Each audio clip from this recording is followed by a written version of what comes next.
Alright, this is Chris with Progressive Ideas in Wood, and today, why don't we save some money?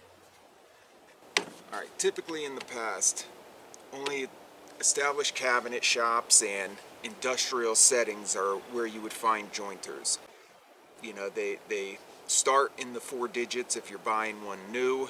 They are very heavy, they take up a lot of space, a lot of dedicated space. They're not easy to move around, and you know, you need to be going through a lot of rough sewn material to justify it at all. Welcome to the portable benchtop jointer world. Okay, so I've had this bad boy right now for over 6 years, so I feel like I give a pretty fair assessment on the pluses and minuses of them. There's a whole bunch of brands that carry them, and they're all nearly identical, slight differences in them, with horsepower, in color, what they paint them. That's the biggest difference. The design is identical. So Grizzly, Bailey, Shop Fox, I think even Craftsman has one out right now. This is a Cut Tech. These guys right here, they have a spiral cutter head to them, which is not quite a helical head, and it's not quite straight knives.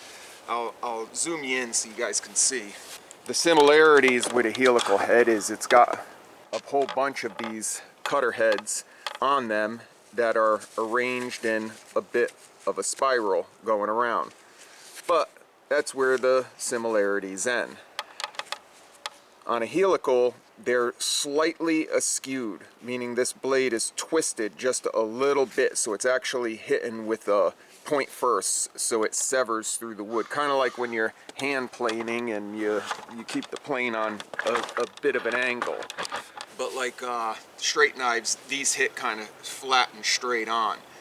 The other difference is helical heads have 4 sharp sides. These have 2 sharp sides and 2 flat edges where they reference against this fence right here. The pluses to the machine is the 8-inch models are about $500, give or take. Most of them are a little bit less. They're very portable. The extensions on them, you know, they collapse and whatnot to make it even more storable and movable. It's all fully adjustable. It's you know, they're not super noisy or anything, and they work great. The downside to them is mainly in the length of the material.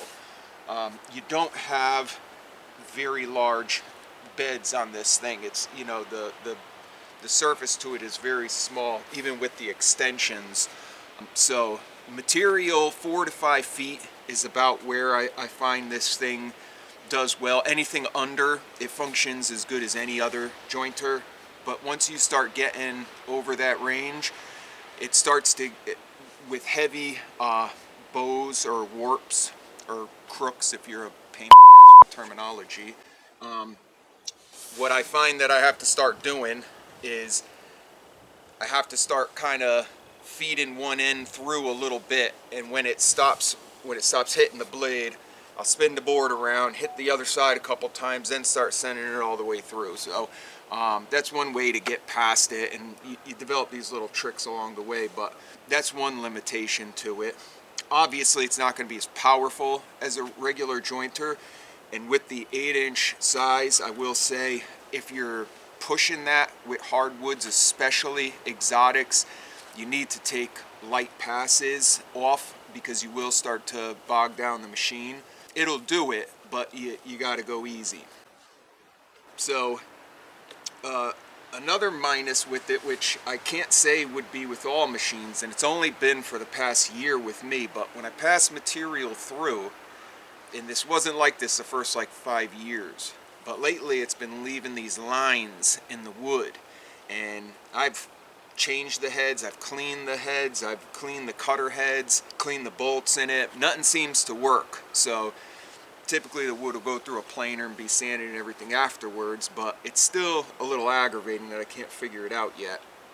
And for the rare instances where it could come right off the jointer and be done, now I can't do that.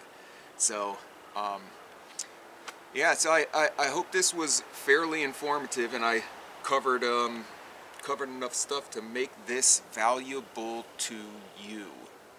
And if I did, like, subscribe, hit the bell, blah blah blah. Until the next one, this is Chris with Progressive Ideas in Wood, and I'll see you on the next one.